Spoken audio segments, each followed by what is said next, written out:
ಎಲ್ಲರಿಗೂ ನಮಸ್ಕಾರ. Welcome back to my channel. ಇವತ್ತಿನ ವಿಡಿಯೋದೊಳಗೆ ನಾನು ವರಾಹಿ ಅಮ್ಮನವರ ಒಂದು ಅತ್ಯಂತ ಶಕ್ತಿಶಾಲಿ ಆಗಿರುವಂಥ ಮಂತ್ರವನ್ನು ಇವತ್ತು ನಿಮ್ಮ ಜೊತೆ ಶೇರ್ ಮಾಡ್ಕೊತಾ ಇದ್ದೀನಿ. ನಿಮಗೆ ಏನಾದರೂ ಹಣಕಾಸಿನ ಸಮಸ್ಯೆ, ಸಾಲಬಾಧೆ, ಆರೋಗ್ಯ ಸಮಸ್ಯೆ, ಮನಸ್ತಾಪ, ಮನೆಯಲ್ಲಿ ತುಂಬಾ ಕಿರಿಕಿರಿ ಆಗೋದು, ಮತ್ತು ನಾವು ಕೆಲಸ ಮಾಡುವಂಥ ಜಾಗದಲ್ಲಿ ಕೂಡ ತುಂಬಾ ಕಿರಿಕಿರಿ ಅನಿಸೋದು, ಎಲ್ಲಿ ಹೋದರೂ ನೆಮ್ಮದಿ ಇಲ್ಲ, ಮನೆಗೆ ಬಂದರೆ ಮನೆಯಲ್ಲೂ ಕೂಡ ನೆಮ್ಮದಿ ಇಲ್ಲ, ಹೊರಗಡೆ ಕೆಲಸ ಮಾಡೋಕ್ಕೆ ಹೋದಂಥ ಜಾಗದಲ್ಲೂ ಕೂಡ ನೆಮ್ಮದಿ ಇಲ್ಲ ಅನ್ನೋದಾದರೆ ಈ ಒಂದು ಮಂತ್ರವನ್ನು ಇವತ್ತು ನಾನು ನಿಮ್ಮ ಜೊತೆ ಶೇರ್ ಮಾಡ್ಕೊತಾ ಇದ್ದೀನಲ್ಲ, ಈ ಒಂದು ಮಂತ್ರವನ್ನು ನೀವು ಪ್ರತಿನಿತ್ಯ ಹೇಳ್ತಾ ಬರೋದ್ರಿಂದ ನಿಮಗೆ ಮನೆಯಲ್ಲಿ ನೆಮ್ಮದಿ ಅನ್ನೋದು ಸಿಗುತ್ತೆ. ಹಾಗೆ ನೀವು ಕೆಲಸ ಮಾಡುವಂಥ ಸ್ಥಳದಲ್ಲೂ ಕೂಡ ನಿಮಗೆ ಯಾವುದೇ ತೊಂದರೆ ಇಲ್ಲದೆ ನೀವು ಆರಾಮಾಗಿ ಮನಸ್ಸಿನಿಂದ ಅಂದರೆ ಮನಸ್ಸಲ್ಲಿ ತುಂಬ ಸಂತೋಷದಿಂದ ನೀವು ಅಲ್ಲಿ ಕೆಲಸ ಮಾಡ್ಬೋದು. ಮನೆಗಾಯ್ತು ಅಥವಾ ಕೆಲಸ ಮಾಡೋ ಜಾಗದಲ್ಲಿ ಆಯ್ತು ನೆಮ್ಮದಿನೇ ಇಲ್ಲ ಅಂದರೆ ನಿಮಗೆ ಸರಿಯಾಗಿ ಕೆಲಸ ಮಾಡೋಕ್ಕೂ ಕೂಡ ಆಗೋದಿಲ್ಲ. ಹಾಗಾಗಿ ಈ ಒಂದು ಮಂತ್ರದ ಸಹಾಯದಿಂದ ಮನಸ್ಸಿಗೆ ನೆಮ್ಮದಿ ಕೂಡ ಸಿಗುತ್ತೆ. ನೀವು ಕೆಲಸ ಮಾಡೋ ಜಾಗದಲ್ಲಿ ಕೂಡ ಆರಾಮಾಗಿ ನೀವು ಕೆಲಸ ಮಾಡ್ಬೋದು. ಹಾಗೆ ಮನೆಯಲ್ಲಿ ಕೂಡ ಆರಾಮಾಗಿ ನೀವು ಎಲ್ಲರ ಜೊತೆ ಸಂತೋಷವಾಗಿ ಇರ್ಬೋದು. ಈ ಒಂದು ಮಂತ್ರದಿಂದ ನಿಮ್ಮ ಎಲ್ಲ ಸಮಸ್ಯೆಗಳು ಕೂಡ ಬಗೆಹರಿಯುತ್ತೆ. ನೀವು ಈ ಒಂದು ಮಂತ್ರವನ್ನು ಪ್ರತಿನಿತ್ಯ ಹೇಳಬೇಕಾಗತ್ತೆ. ಈ ಮಂತ್ರವನ್ನು ನೀವು ರಾತ್ರಿ ಸಮಯದಲ್ಲಿ ಹೇಳಬೇಕು. ವರಾಹಿ ಅಮ್ಮನವರನ್ನು ರಾತ್ರಿ ಸಮಯದಲ್ಲಿ ಆರಾಧನೆ ಮಾಡ್ತಾರೆ. ನೀವು ಆರಾಧನೆ ಮಾಡೋರಾದರೆ ಗೊತ್ತಾಗುತ್ತೆ ನಿಮಗೆ. ವರಾಹಿ ಅಮ್ಮನವ್ರನ್ನ ಯಾರಾದರೂ ಆರಾಧನೆ ಮಾಡ್ತಾಯಿದ್ರೆ ನಿಮಗೆ ಗೊತ್ತಿರ್ಬೋದು. ರಾತ್ರಿ ಸಮಯದಲ್ಲಿ ಅವ್ರನ್ನ ಆರಾಧನೆ ಮಾಡೋದ್ರಿಂದ ಅವರ ಒಂದು ದಿವ್ಯ ಶಕ್ತಿ ಏನಿದೆ ನೋಡಿ ನಮ್ಮ ಮೇಲೆ ಪ್ರಭಾವ ಬೀರಿ ನಮ್ಮ ಎಲ್ಲ ಕಷ್ಟಗಳು ಕೂಡ ದೂರ ಆಗುತ್ತೆ. ಇವತ್ತಿನ ವಿಡಿಯೋದೊಳಗೆ ಆ ಮಂತ್ರ ಯಾವ ರೀತಿ ಇದೆ, ಆ ಮಂತ್ರವನ್ನು ಯಾವ ರೀತಿ ಹೇಳಬೇಕು ಅಂತ ಇವತ್ತಿನ ವಿಡಿಯೋದೊಳಗೆ ತಿಳಿಸ್ಕೊಡ್ತೀನಿ. ಬನ್ನಿ ಆ ಮಂತ್ರ ಯಾವ ರೀತಿ ಇದೆ ಅಂತ ನೋಡೋಣ. ಓಂ ಅಭಯ ಕಾರುಣ್ಯನಿ ನಮೋ ನಮಃ.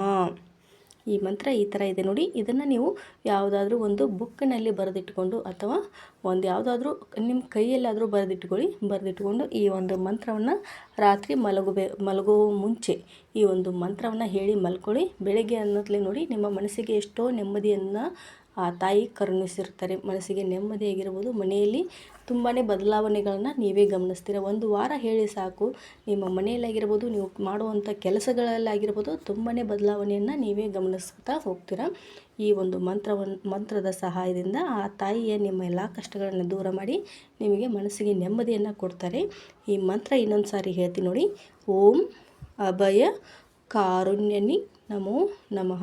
ಇದನ್ನು ನಾನು ಡಿಸ್ಕ್ರಿಪ್ಷನ್ ಒಳಗೂ ಕೊಟ್ಟಿರ್ತೀನಿ, ನೀವು ಅದನ್ನು ಬರೆದಿಟ್ಕೋಬೋದು. ಇವಾಗ ಓಂ ಅಭಯ ಕಾರುಣ್ಯನಿ ನಮೋ ನಮಃ. ಓಂ ಅಭಯ ಕಾರುಣ್ಯನಿ ನಮೋ ನಮಃ. ಓಂ ಅಭಯ ಕಾರುಣ್ಯನಿ ನಮೋ ನಮಃ. ಓಂ ಅಭಯ ಕಾರುಣ್ಯನಿ ನಮೋ ನಮಃ. ಒಂದೇ ಒಂದು ಲೈನ್ ಅಷ್ಟೇ, ಇದೇನು ಜಾಸ್ತಿ ಏನಿಲ್ಲ, ಒಂದೇ ಒಂದು ಲೈನ್ ಇರೋದು. ಈ ಒಂದು ಮಂತ್ರವನ್ನು ನೀವು ನಿಮಗೆ ಎಷ್ಟು ಆಗುತ್ತೋ ಅಷ್ಟು, ನಿಮಗೆ 108 ಬಾರಿ ಆಗುತ್ತಾ, ಸಾಧ್ಯ ಆಗುತ್ತಾ, 108 ಬಾರಿ ಹೇಳಿ, ಇಲ್ಲ 21 ಬಾರಿ, ಇಲ್ಲ 11 ಬಾರಿ, 9 ಬಾರಿ, 5 ಬಾರಿ, ಕನಿಷ್ಠ ಪಕ್ಷ ಒಂದು 5 ಸರಿ ಆದರೂ ನೀವು ಈ ಒಂದು ಮಂತ್ರವನ್ನು ಹೇಳಬೇಕಾಗುತ್ತೆ. ಈ ಒಂದು ಮಂತ್ರವನ್ನು ಹೇಳಬೇಕಾದ್ರೆ ಕಿರಿಕಿರಿ ಇರಬಾರ್ದು. ಮನೆಯಲ್ಲಿ ನೆಮ್ಮದಿಯಿಂದ ಹೇಳಬೇಕು. ಮನಸ್ಸಿಗೆ ಎಲ್ಲಿ ನೆಮ್ಮದಿ ಅಂತ ಅನಿಸುತ್ತೆ ನೋಡಿ ಆ ಒಂದು ಜಾಗದಲ್ಲಿ ಹೋಗಿ ಕೂತ್ಕೊಂಡು ರಾತ್ರಿ ಮಲಗೋ ಮುಂಚೆ ಆ ಒಂದು ಜಾಗದಲ್ಲಿ ಹೋಗಿ ಕೂತ್ಕೊಂಡು ಮನಸಾ ಇಚ್ಛೆ ಆ ತಾಯಿಯನ್ನು ನೀವು ಬೇಡಿಕೊಂಡು ಮನಸ್ಫೂರ್ತಿಕವಾಗಿ, ತಾಯಿ ನನಗೆ ಈ ಥರ ಕಷ್ಟ ಇದೆ, ತಾಯಿ ನನಗೆ ಆಗ್ತಾಯಿಲ್ಲ, ತುಂಬಾ ಕಿರಿಕಿರಿ ಅನ್ನಿಸ್ತಾ ಇದೆ, ದಯವಿಟ್ಟು ನನಗೆ ಸಹಾಯ ಮಾಡು ತಾಯಿ ಅಂತ ಒಂದು ಬೇಡಿಕೆಯನ್ನು ಕೊಟ್ಟು ಆ ತಾಯಿಗೆ ಈ ಒಂದು ಮಂತ್ರವನ್ನು ನಿಮಗೆ ಎಷ್ಟು ಸಾಧ್ಯನೋ ಅಷ್ಟು ಬಾರಿ ಈ ಒಂದು ಮಂತ್ರವನ್ನು ಹೇಳ್ತಾ ಬನ್ನಿ. ನಿಮಗೆ ಖಂಡಿತವಾಗಲೂ ಒಂದು ವಾರದ ಒಳಗಡೆ ನಿಮಗೆ ಇದರ ರಿಸಲ್ಟನ್ನು ನೀವು ಕಾಣ್ತೀರಾ. ಯಾಕಂದರೆ ತುಂಬಾ ಪವರ್ಫುಲ್ ಆಗಿರುವಂಥ ಈ ಒಂದು ಮಂತ್ರವನ್ನು ನೀವು ಪ್ರತಿನಿತ್ಯ ಹೇಳೋದ್ರಿಂದ ತುಂಬಾ ಒಳ್ಳೆಯದಾಗುತ್ತೆ. ಆನಂತರ ಈ ಮಂತ್ರವನ್ನು ಪ್ರಾರಂಭ ಮಾಡಬೇಕಾದ್ರೆ ಮಂಗಳವಾರ ಅಥವಾ ಶುಕ್ರವಾರ, ಅಮಾವಾಸ್ಯೆ ಅಥವಾ ಹುಣ್ಣಿಮೆ ದಿನ ಈ ಒಂದು ಮಂತ್ರವನ್ನು ನೀವು ಪ್ರಾರಂಭ ಮಾಡಬೇಕಾಗುತ್ತೆ. ನಿಮಗೆ ಸಾಧ್ಯ ಆದರೆ ಮಂಗಳವಾರ ಅಥವಾ ಶುಕ್ರವಾರ, ಯಾಕಂದರೆ ಆ ದೇವಿಯ ವಾರ ಅದು ಮಂಗಳವಾರ ಮತ್ತು ಶುಕ್ರವಾರ, ಅವತ್ತಿನಿಂದ ನೀವು ಪ್ರಾರಂಭ ಮಾಡಿದರೆ ತುಂಬಾ ಒಳ್ಳೆಯದು. ಹಾಗಾಗಿ ನೀವು ಆ ಒಂದು ಮಂತ್ರವನ್ನು ಮಂಗಳವಾರ ಅಥವಾ ಶುಕ್ರವಾರದ ದಿನ ಪ್ರಾರಂಭವನ್ನು ಮಾಡಿ ನಿಮಗೆ ಎಷ್ಟು ಸಾಧ್ಯನೋ ಅಷ್ಟು ನೀವು ಆ ಮಂತ್ರವನ್ನು ಹೇಳಿ, ಖಂಡಿತ ಒಳ್ಳೆಯದಾಗುತ್ತೆ.